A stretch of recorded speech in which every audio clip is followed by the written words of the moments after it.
Men and dating is a subject I normally don't talk about.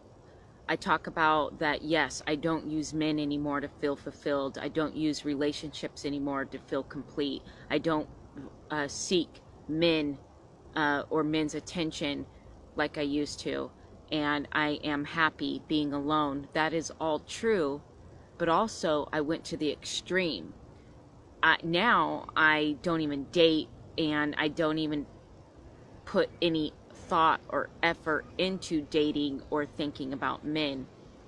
And not that I don't put thought into men, because I do. I think about them, and I think about being in a relationship, and I think about having my own family, but I don't do anything about it. And I've been that way for a while because I thought I healed myself, because I no longer view relationships and needing men the same that I used to. I know that I jumped tremendously from where I used to be because I don't need that anymore. But then it's almost like I'm on the extreme, which isn't healthy either.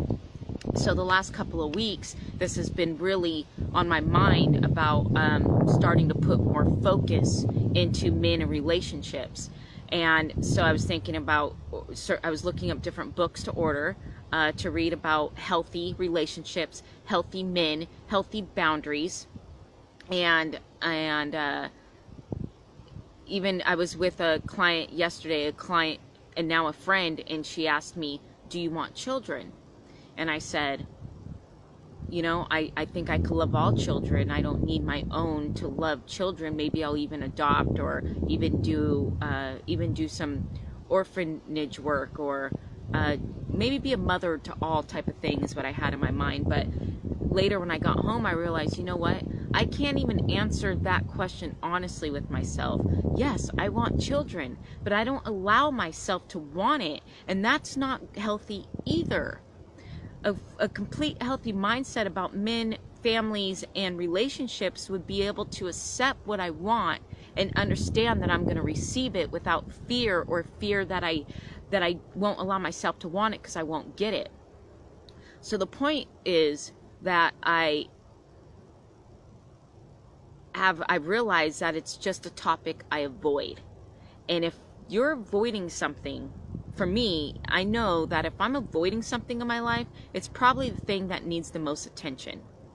So I committed to giving that area in my life attention. I am going to give the attention of relationships, men, boundaries with men, healthy relationship, and what all that means to me more attention, so that I can start attracting the kind of men that I want, so that I could start seeing where that leads. So I decided, and today was my first meeting, I am seeing a woman who specializes in human trafficking. I called her last week, gave her my story, and she set up an appointment for today, and today was my first appointment. The funny thing is, when I called her, it was more to prove to myself that I don't need her. But when I was on the phone with her, an overwhelming feeling came in, and a voice came in. You're doing the right thing, Danette. This woman is going to help you. And I got there today, and what I got out of that hour is me avoiding this part of my life, the healthy men perception, perceiving men in a healthy way, relationships in a healthy way, healthy boundaries with men, has been affecting my life so much more than is obvious. And I've been lying to myself to protect myself, so that I could just avoid it and not ask and answer myself questions about this topic. And then I realized how much more I actually do need help in this area. And she saw my bracelet. She said resiliency. And it dawned on me. She goes, what does that mean to you? What does resiliency mean to you? And it dawned on me, I've been clinging on to this word my whole life, because my whole life I've had to be resilient through my difficulty as a child with my parents using and making drugs, and the difficulty of being kept in Mexico for 3 years, and the difficulty of not going to high school and having to catch up with the rest of my culture just so I could fit in, the difficulty of looking for external resources to fill me up and make me feel of any worth, and for me to love myself. All of that I've gone through, I've had to hold on to resiliency, because that's what kept me going. And it dawned on me, yes, resiliency was powerful in my past, but it means nothing for my future.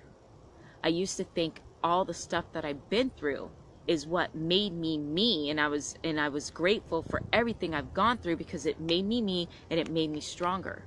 I now realize I do not have to go through difficulty to receive all of life's benefits. I do not have to go in dark to get light. I don't have to have pain to experience joy.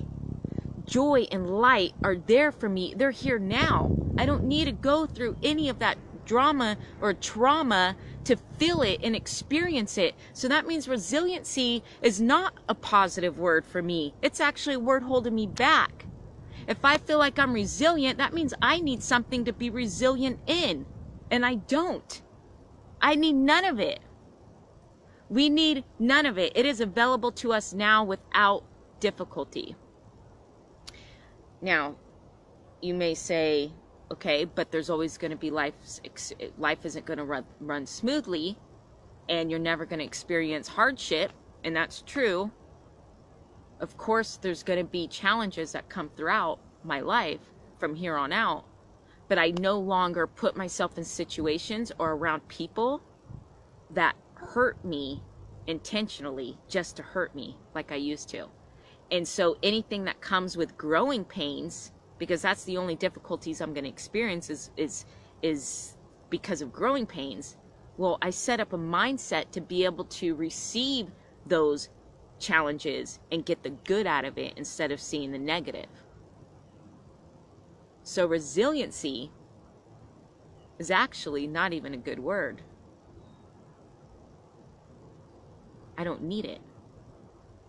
I no longer need to be that resilient person. So a couple things out of this video is, one, even though I am in the profession of guiding people into their own healing, into discovering their own capabilities and how actually great they are, doesn't mean I know it all or I have everything figured out. The great thing about that is I still could get help, which I could pass. It'll make me even more fulfilled, which that means even more light, more love, which means I even have more to give to my clients and to the rest of the world. Number two is resiliency. We don't need it. We don't need pain to experience joy. If you got anything out of this video, if you know someone that this video would benefit, share it with them, tag them in it, let them know about it. If you like the work that I've done and you see what I'm capable of, and you want to discover this without the time and money that I spent on getting to this point in my life, then reach out to me, message me.